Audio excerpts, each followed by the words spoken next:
The United States is engaged in a new Cold War against both Russia and China. The US and Europe are arming Ukraine and fighting a proxy war against Russia. And now the US is supporting separatism in Taiwan, sending weapons and troops, and trying to provoke a conflict with China. And at the same time, the US has imposed sanctions and export restrictions and tariffs on Russia and China. And this is all part of an attempt to try to maintain US economic dominance. But in reality, what it has done is it has continued to push China and Russia closer together, and they have become very important strategic partners. And we saw a clear example of this May when Russia's President Vladimir Putin traveled to China to meet with his Chinese counterpart, Xi Jinping.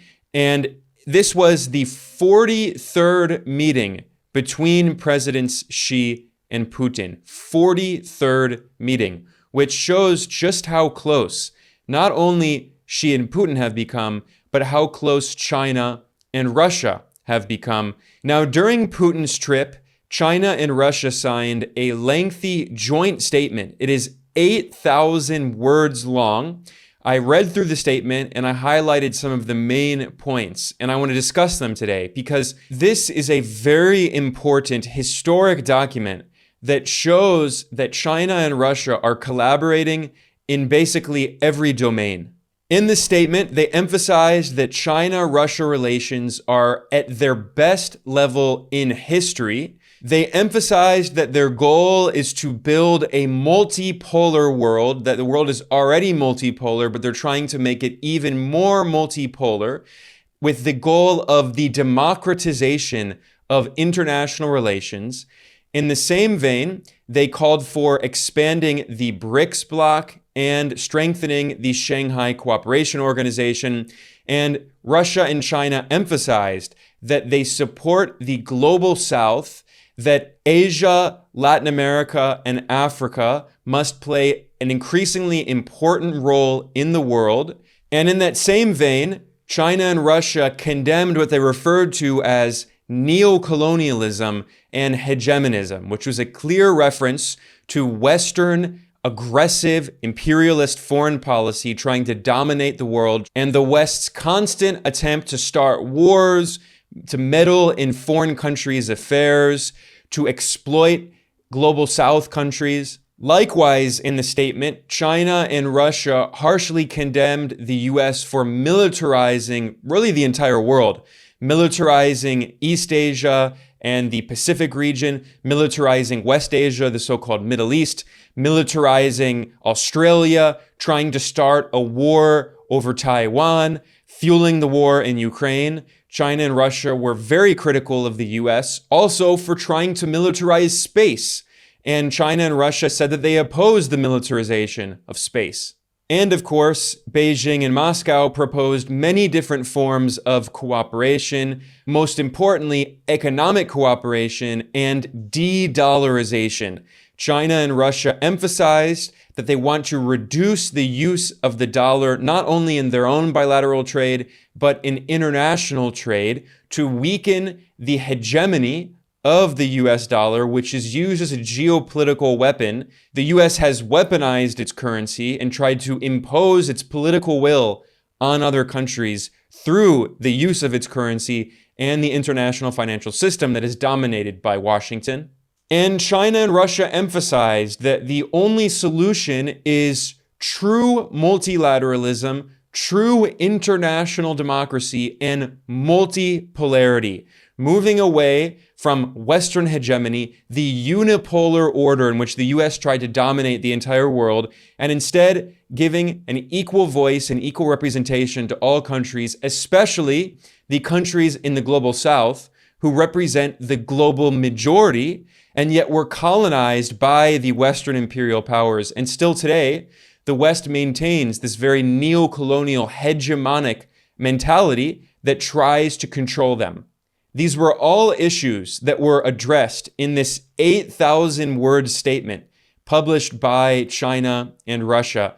I'm going to be looking at the statement in a moment. But first, I want to briefly review some points that were revealed in an article in the Financial Times, the major British newspaper, which is titled, China, Russia, an Economic Friendship That Could Rattle the World.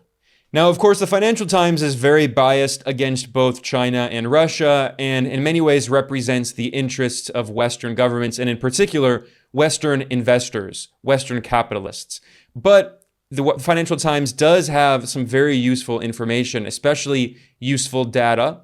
And in this report, they note that Putin's visit this May was his 43rd meeting with President Xi, and they emphasized that economic links between the two sides are booming. The newspaper pointed out that bilateral trade between China and Russia reached $240 billion in 2023. That is up 26% against the year before, 2022. That is a massive increase in just 1 year. And I should add that while China and Russia have been trading more and more, they have basically completely de-dollarized their trade. This was reported in April by Russian state media. Russian Foreign Minister Sergei Lavrov reported that Russia and China have almost completely shirked the dollar when doing business, with more than 90% of mutual payments being done in national currencies, China's currency, the renminbi, and Russia's currency, the ruble. They have dropped the dollar, and now they're encouraging many other countries around the world to trade with their own local currencies and de-dollarize as well. And there's a very useful chart that shows that since 2021, EU exports to Russia have halved, and they decline more and more by the year, whereas since 2020, Chinese exports to Russia have more than doubled. So we can see a clear trend here. China and Russia are more and more deeply integrating, not only politically, but economically, whereas Europe is becoming more and more economically dependent on the United States.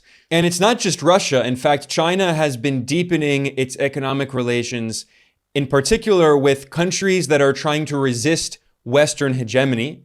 The way the Financial Times puts it is that China now is the biggest trading partner of 120 countries, the majority of countries on Earth, including those antagonistic to the US-led West.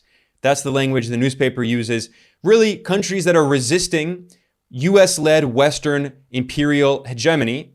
And there's another very interesting chart here that shows that China's trade has been increasing with many countries, including Russia, Iran, Venezuela, North Korea, Belarus, Saudi Arabia, and even in Central Europe with Serbia and Hungary. And President Xi just took a trip to France, Serbia, and Hungary and deepened economic relations, in particular with Central Europe. Now, while the West has been trying to economically strangle Russia, US President Joe Biden said that his goal was to turn the Russian currency, the ruble, into rubble. Well, meanwhile, Russia has instead been trading more and more with China. And in 2023, Russia overtook Saudi Arabia to become China's biggest supplier of oil. So those were some concrete examples of how China and Russia have been deepening their economic relations. Now I want to analyze this 8,000-word joint statement that was signed by Presidents Xi and Putin when the Russian leader visited Beijing this May. Now I need to acknowledge a very important detail here, which is that this official statement right now, as of the 25th of May, is only available in the original Chinese and the original Russian languages. You can find those documents in the original language at the official government websites in both China and Russia. Now, I was waiting several days to see if they were going to publish an official English language translation, and I spoke with several journalists in China who work at Chinese media outlets. I also consulted with several Chinese professors, academics at top universities.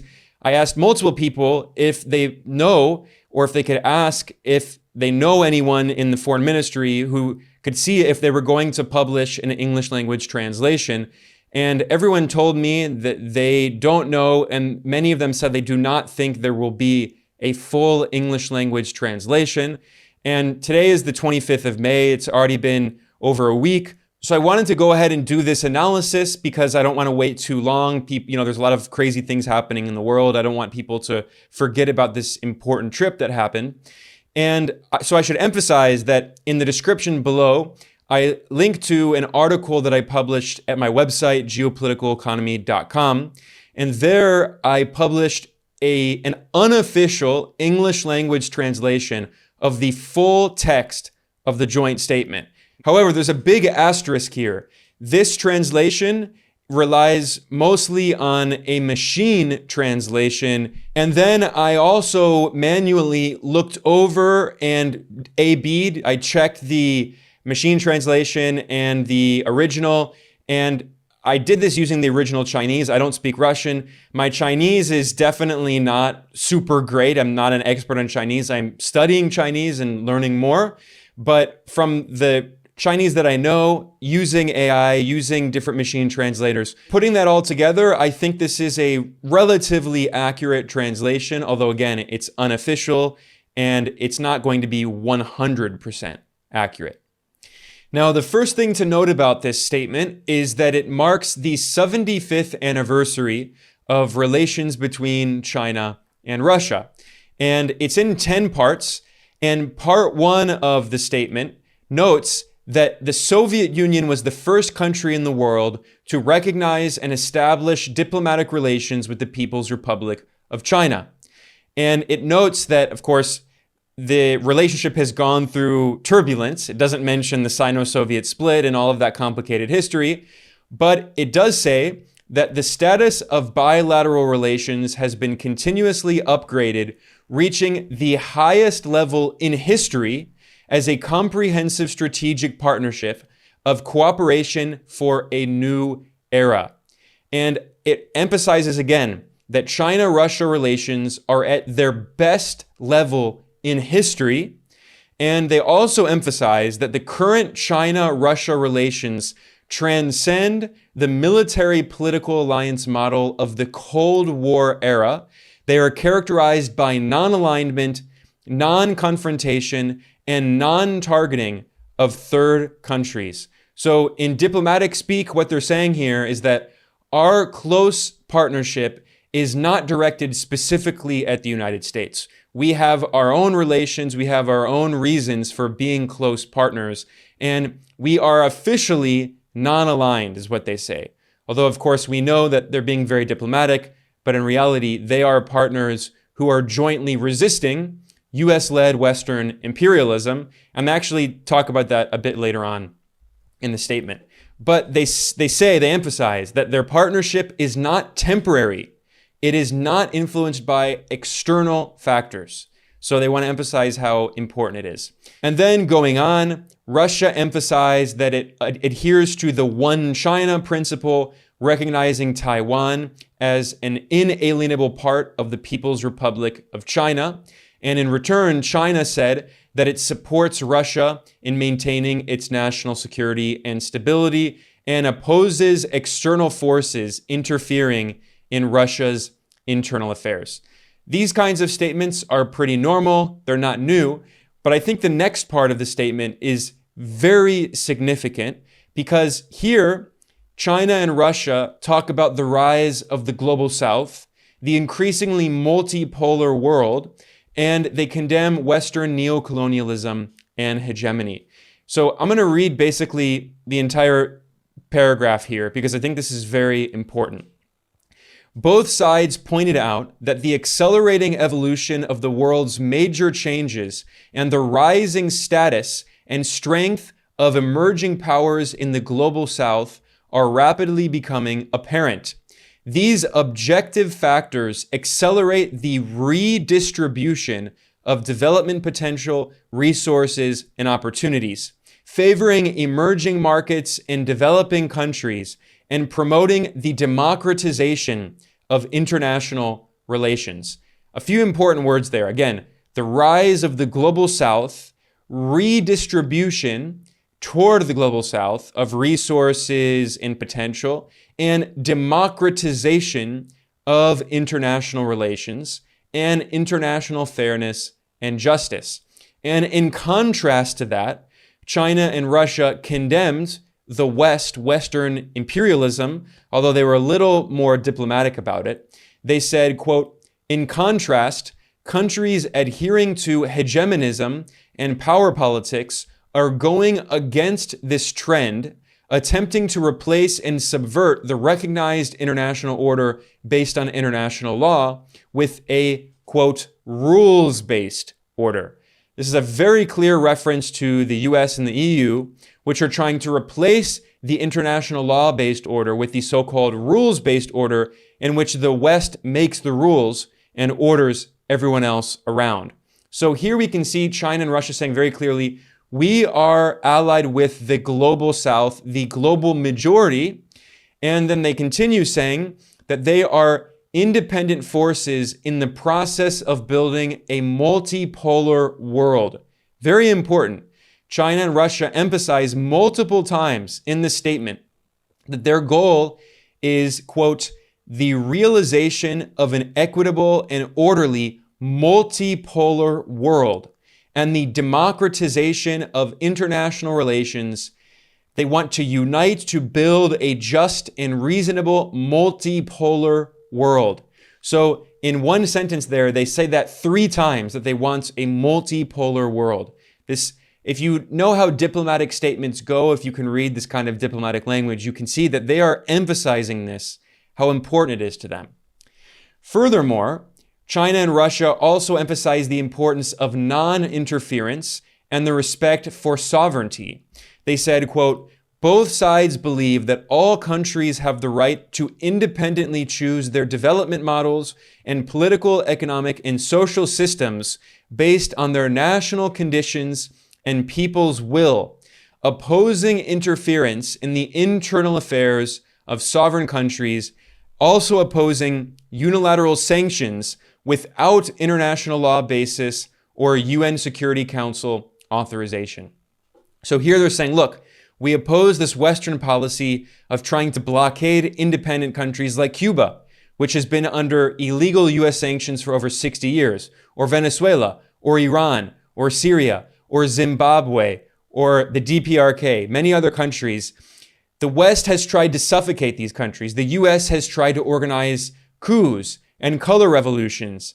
And China and Russia are saying that we oppose that. All countries have a right to choose their own development model, their own system. If they want to be socialist, if they want to be communist, if they want to be nationalist, they have the right to do that.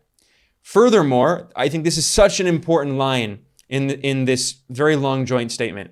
China and Russia said that the, quote, neocolonialism and hegemonism completely contradict the current trend of the times.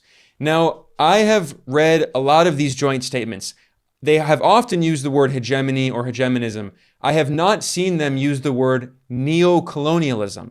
This is very important. I've seen Russia has used that language separately, but now China is also using this language of condemning neocolonialism and hegemonism. And clearly, they are referencing Western neocolonialism. So this is a very powerful statement.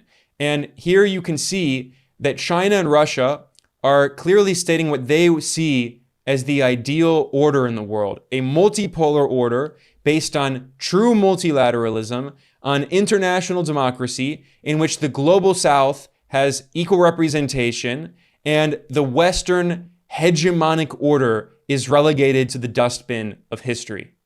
It's very easy to see why so many countries in the global South are supporting China and Russia, are not joining in the West in their new Cold War, their proxy war in Ukraine, their attempt to start a war over Taiwan.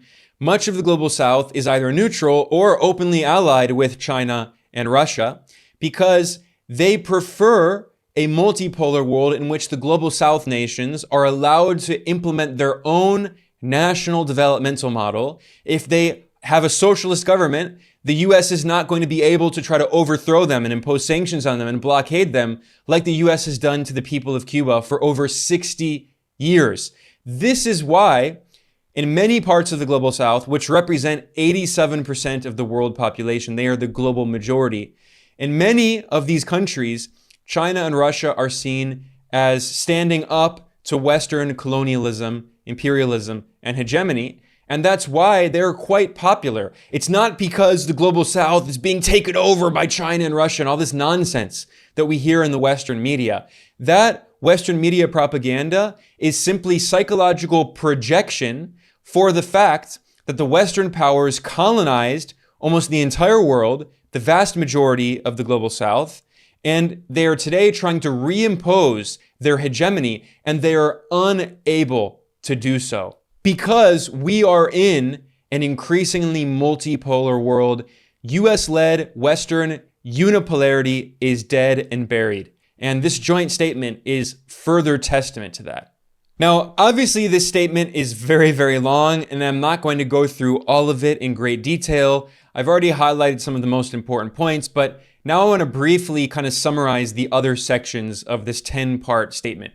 Part 2 is about security and military cooperation, and China and Russia pledge to further deepen military mutual trust and cooperation, and to expand the scale of joint training and exercises. In Part 3, they talk about deepening economic relations, promoting the economic and social development and common prosperity of both countries. That's an important term in Chinese, common prosperity, that President Xi has been promoting a lot. They called to also consolidate China-Russia energy cooperation. And of course, they reiterated their commitment to de-dollarization, to, quote, increase the share of local currencies in bilateral trade, financing, and other economic activities. They also called for further cooperation in industrialization, industrial and innovation fields. They called to also conduct mutually beneficial cooperation in cutting-edge technologies, in information and communication sectors, also in AI, artificial intelligence, which of course is a very rapidly developing sector. They also call to consolidate their long-term partnership in the exploration of outer space. Later on, they condemn the US attempt to militarize outer space. And China and Russia call to develop transportation routes between the two countries, which is of course part of the economic integration. Then they also call to further deepen their development of the Belt and Road Initiative and the Greater Eurasian Partnership as part of this attempt to integrate Eurasia. In Part 4, they talk about cultural exchange and educational exchange. So they want to expand and enhance bilateral study programs and language programs in each country. They want to deepen scientific and technological exchanges. In Part 5, they talk about international institutions and, quote, both sides reaffirmed their commitment to building a more just and stable multipolar international architecture. That's the 4th time this word has been used, multipolar. They call for fully respecting and abiding by the purposes and principles of the United Nations Charter unconditionally, safeguarding true multilateralism. So this is very important. 2 important points here. They say true multilateralism. What is false multilateralism? Well, what they're referencing is when the Western powers claim that they support multilateralism, but in reality, the US in particular has tried to undermine multilateral bodies, especially the United Nations, trying to destroy basically any attempt by other countries to have a voice. And the US has abused its veto power and prevented other countries from being able to join the Security Council, preventing Global South nations from having more representation. So China and Russia are saying that they want true multilateralism. The other important point to stress is that China and Russia are not calling for burning down the existing international institutions. On the contrary, what they're emphasizing is they support the United Nations structure. Now, this is important because it's a common talking point in the Western media and among Western governments. They claim that China and Russia are so-called revisionist powers that are trying to revise the existing world order, which of course the West created to serve its interests, the so-called liberal international order, or the rules-based international order in which the US makes the rules and orders everyone around. No, China and Russia are emphasizing that they support the United Nations-centered international law-based order. They're not trying to replace that. And what they're actually saying is that the West is trying to replace that by undermining international multilateralism and international democracy.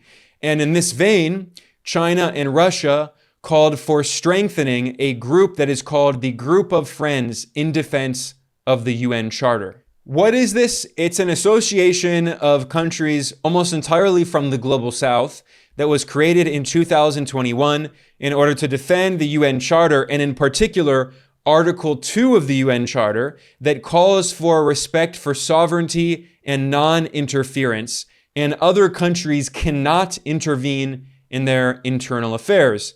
And Venezuela played an important role in helping to create this group in 2021. Of course, this is when the US, the Trump administration, was leading this coup attempt, trying to replace Venezuela's democratically elected constitutional government with this puppet, Juan Guaido, who never participated in a presidential election. His only claim to be so-called president was the fact that the US appointed him that and was trying to impose him.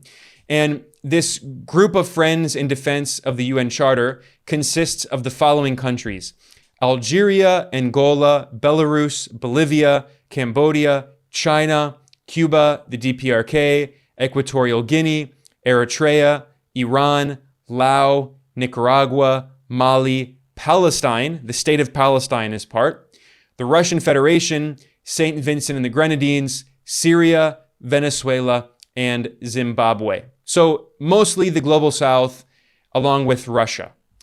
Going back to their joint statement, China and Russia called to strengthen this group. They also said that they oppose the politicization of human rights and double standards and the use of so-called human rights to interfere in other countries' internal affairs. So again, emphasizing the importance of non-interference and sovereignty. Likewise, Russia and China emphasize that they condemn unilateral actions that bypass the UN Security Council, violating international laws such as the UN Charter. So here they're once again referencing the US, which constantly vetoes resolutions that call for peace in Gaza and recognizing Palestine. In part 6 of this lengthy statement, China and Russia talk about Global South-oriented institutions. They start with the Shanghai Cooperation Organization. They call for deepening that organization's role so it can play a greater role in building a new, just, and stable multipolar international order. It's the 5th time that word has been mentioned about multipolarity. And for people who don't know, the Shanghai Cooperation Organization started as a security bloc and has expanded. It now involves economic integration of Eurasia. It includes the most populous countries on Earth, China and India. It also includes Russia, Pakistan, Iran has officially joined, and several Central Asian countries have joined. And there are now other countries in Asia and North Africa that have expressed interest in eventually joining as well. Now, going back to this joint statement, China and Russia also say that they support expanding BRICS. They say that they, quote, promote the integration of new members into existing BRICS cooperation mechanisms, and they called to, quote, uphold the BRICS spirit, enhance the influence of the BRICS mechanism in international affairs and agenda setting, and actively engage in BRICS plus cooperation. BRICS plus, the fact that they use that BRICS plus is a reference to the fact that dozens more countries in the Global South want to join BRICS. And what they're essentially communicating here is that BRICS Plus now represents an entire family of non-aligned countries that are trying to resist hegemony and push for a more multipolar world. Furthermore, they emphasize the issue of de-dollarization for the 3rd time in this statement, saying that they promote dialogue on the use of local currencies, payment instruments, and platforms for BRICS trade transactions. So they want to de-dollarize economic transactions within BRICS. And then for the second time in this statement, they talk about the importance of the global south. They say that they want to enhance the representation of global south countries in the global economic governance system. They welcome the African Union's membership in the G20, and they are willing to make constructive efforts for the common interests of emerging markets and developing countries. In part 7, they talk about the danger of nuclear proliferation, and China and Russia reaffirm their commitment to the joint statement of the leaders of the 5 nuclear weapon states on preventing nuclear war and avoiding arms races. So they're saying that we do not want a new arms race. We do not obviously want nuclear war. Here at the same time, they also condemn the United States for militarizing multiple regions of the world. I think this is another very important part of the statement, and I'm going to read basically this entire paragraph because it's so critical. Both sides express serious concern once again about the United States' attempts to disrupt strategic stability in order to maintain its absolute military advantage. And they name some of the things that the US has been doing, including building a global missile defense system, deploying missile defense systems around the world and in outer space. They condemn NATO's nuclear sharing arrangements in Europe. They also condemn the AUKUS agreement between the US, the UK, and Australia, which includes nuclear submarine cooperation. They also condemn US plans to provide land-based intermediate-range missiles to allies in the Asia-Pacific and European regions. So here they're acknowledging that the US is militarizing the Asia-Pacific region and Europe. And here, I'm going to read this entire part because this is very important. China and Russia write, quote, "The United States, under the pretext of conducting joint exercises with its allies, specifically targeting China and Russia, has begun to take action to deploy ground-based intermediate-range missile systems in the Asia-Pacific region.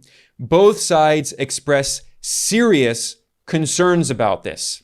The U.S. claims that it will continue to promote the above practices and eventually normalize the deployment of missiles worldwide. Both sides strongly condemn these extremely destabilizing measures that directly threaten China and Russia's security and will strengthen coordination and cooperation to address the U.S.'s non-constructive and hostile policy of so-called dual containment against China and Russia." This is such an important quote because what they're saying here is the U.S. is trying to militarize not only Asia and Europe, but really the entire world. And by doing this, the U.S. is destabilizing entire regions, threatening China and Russia's security. And by doing this, the U.S. is pushing China and Russia further together, deepening their cooperation. I mean, this is exactly what so many people have been saying for years. The Western New Cold War is actually deepening the partnership between the targets of Western aggression. Now, also, they mention the issue of outer space, which is very important. China and Russia say that they, quote, oppose attempts by individual countries to militarize outer space. And here you can see they go back and forth with this very diplomatic language. They say individual countries. They mean the United States. The US is trying to militarize outer space. Instead, China and Russia emphasize that they want to maintain world peace. That's a quote. Maintain world peace.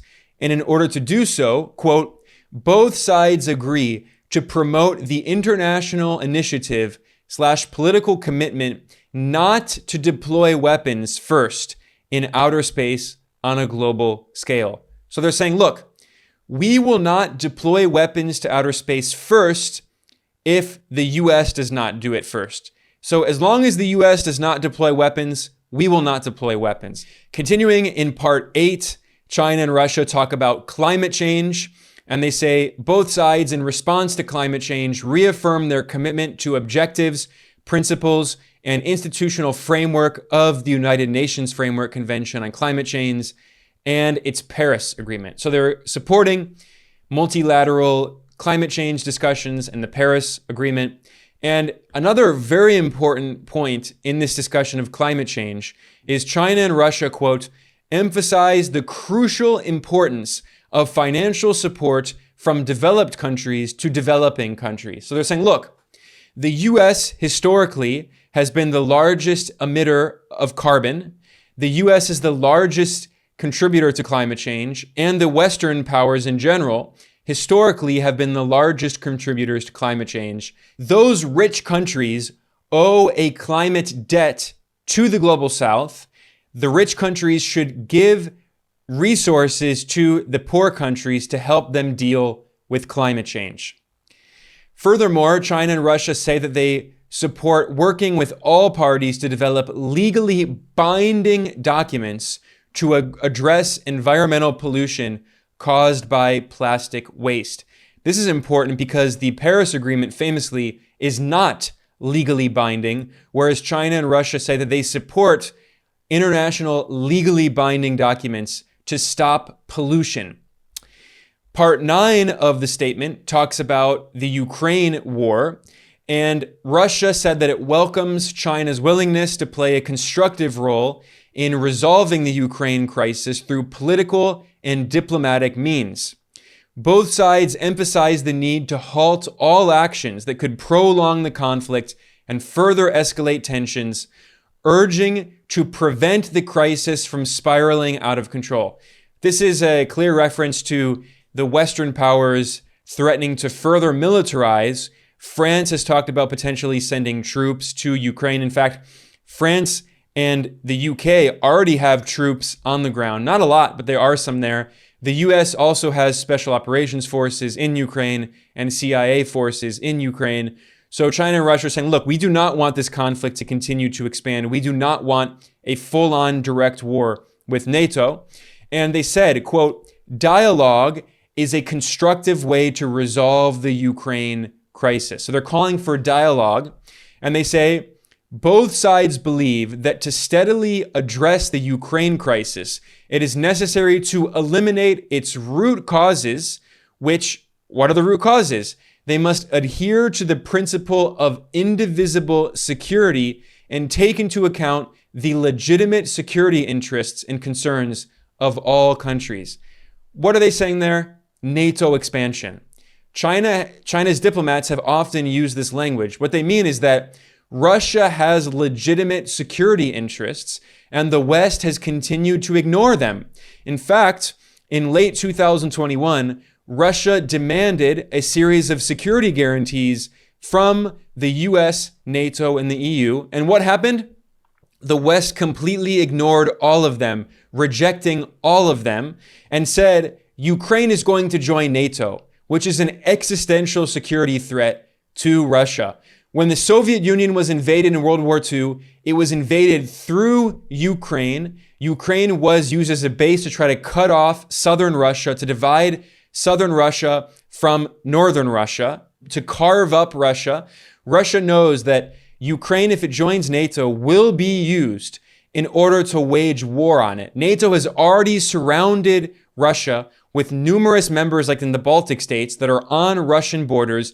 The West is now trying to cause a color revolution in Georgia, blatantly intervening in Georgia's internal affairs, trying to eventually push for Georgia to become part of NATO, also on Russia's borders. So China is saying, look, this war in Ukraine cannot end until the legitimate security needs of all countries are met. That includes Ukraine. It also includes Russia. And finally, part 10, the last part of this very lengthy statement, they call on relevant countries and organizations to stop adopting confrontational policies and interfering in the internal affairs of other countries. They're referencing the US, which meddles in the internal affairs of basically every country all around the world, funding organizations, so-called NGOs, to try to organize color revolutions. China and Russia oppose stirring up regional tensions and advocating for bloc confrontations. They're saying, look, we don't want a new Cold War. We don't want blocs, but it's the Western colonial powers that are opposing this. through neocolonialism and hegemonism, which is the language that China and Russia used early on in the statement. Here, they mention NATO directly, and China and Russia say that they oppose, quote, NATO's destructive intentions in the Asia-Pacific region, which they note have a negative impact on regional peace and stability.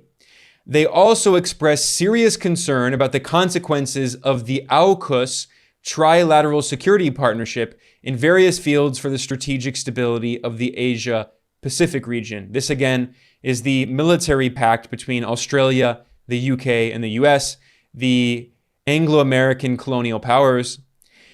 China and Russia also call to deepen cooperation with ASEAN, that is the Association of Southeast Asian Nations, and continue to jointly promote the consolidation of ASEAN's central position in the multilateral framework of the Asia-Pacific region. They oppose U.S. attempts to change the balance of power in Northeast Asia by expanding its military presence and cobbling together military groupings. So here they're talking about the U.S. attempt to create a military pact with South Korea and Japan, aimed at China, of course. And here, China and Russia condemn the United States, and they say, quote, the United States clings to Cold War thinking and the mode of bloc confrontation. So again, they're constantly reiterating, we do not want a new Cold War. It is the US that is pushing for a new Cold War. And they say, quote, the United States should cease such behavior. And then they talk about the issue of North Korea, officially known as the DPRK. And I'm just going to read this because it's pretty important. They say, quote, both sides oppose the U.S. and its allies' deterrent actions in the military field, provoking confrontation with the Democratic People's Republic of Korea and aggravating tensions on the Korean Peninsula that could lead to armed conflict. Both sides urge the United States to take effective measures to ease military tensions and create favorable conditions, abandon intimidation, sanctions, and suppression, and promote negotiations among North Korea and other relevant countries on the principles of mutual respect and consideration of each other's security concerns. Both sides reaffirm that political and diplomatic means are the only way to resolve all issues on the Korean Peninsula. Continuing, China and Russia address the issue of West Asia, the so-called Middle East, and especially Palestine. They say, quote, both sides advocate for maintaining peace and stability in the Middle East and oppose interference in the internal affairs of regional countries. And they express support for the creation of a Palestinian state. And they say that they, quote, look forward to the establishment of an independent Palestinian state with East Jerusalem as its capital. This is what China and Russia have called for many decades. They're saying, look, the Palestinian people deserve a state. They already recognize Palestine as a state. And they're saying that in the United Nations, Palestine should be recognized. Of course, the United States has been opposing this. The U.S. used its veto power in the Security Council in order to prevent the UN from recognizing Palestine as a state. And the vast majority of countries on Earth, 143 out of the 193 member states in the UN General Assembly, voted to recognize Palestine as a state. It was only the United States and a few allies like Israel, Hungary, Czechia, and the new far-right regime in Argentina. Just 9 countries on Earth, the US and its allies and puppets, voted against recognizing Palestine. So on this issue, China and Russia are going along with the global majority. Then they address the issue of Afghanistan, and they emphasize that the US and NATO, as responsible parties for the aggressive occupation of Afghanistan for 20 years, should not attempt to deploy military facilities in Afghanistan and its surrounding areas again. And they also say that the U.S. owes reparations to the people of Afghanistan. They say, quote, that the U.S. should, quote, bear the primary responsibility for the current economic and livelihood difficulties in Afghanistan, assume the main expenses for reconstruction of Afghanistan and take all necessary measures to unfreeze Afghanistan's national assets. The US has frozen, that is stolen, the foreign exchange reserves of the Afghan Central Bank, which is causing a hyperinflation crisis in Afghanistan. And there are warnings that there could be famine as large numbers of civilians are starving because of the US. And China and Russia are saying that they oppose that, and the US owes Afghanistan reparations. And finally, at the end of the statement, China and Russia call for deepening their alliance with Africa. They say that, quote, peace, stability, and true independence are the basis for the development and prosperity of the African continent. And they call for a good and healthy atmosphere of international cooperation with Africa, making contribution to supporting African countries in solving African problems in an African way. So in this diplomatic language here, China and Russia are saying that they oppose the Western colonial powers, which continue to interfere in Africa's internal affairs, especially France, which still tries to maintain neocolonial control over West Africa in particular. And France still controls the currency used by many countries in West Africa in the system that is known as the CFA franc, and that used to be referred to as the colonial franc. They changed the names, but this is a colonial system that France still maintains today. And finally, at the end of the statement, China and Russia talk about their important strategic cooperation with Latin America and the Caribbean, and they call for deepening their cooperation with numerous multilateral organizations within Latin America, including the Community of Latin American and Caribbean States, the CELAC, and the Southern Common Market, Mercosur, and also the Bolivarian Alliance for the Peoples of Our America, ALBA. Now, these are very important regional institutions. What's also very important to recognize is they did not mention the Organization of American States, the OAS, because that is essentially a US puppet organization. That's why Cuba, Venezuela, and Nicaragua are not members, and other countries have expressed interest in leaving the OAS in protest because the US has used the OAS to meddle in the internal affairs of countries in Latin America and the Caribbean and try to organize coups. And instead, China and Russia recognize that the legitimate representative of Latin America and the Caribbean is the CELAC, in which the US is not a member.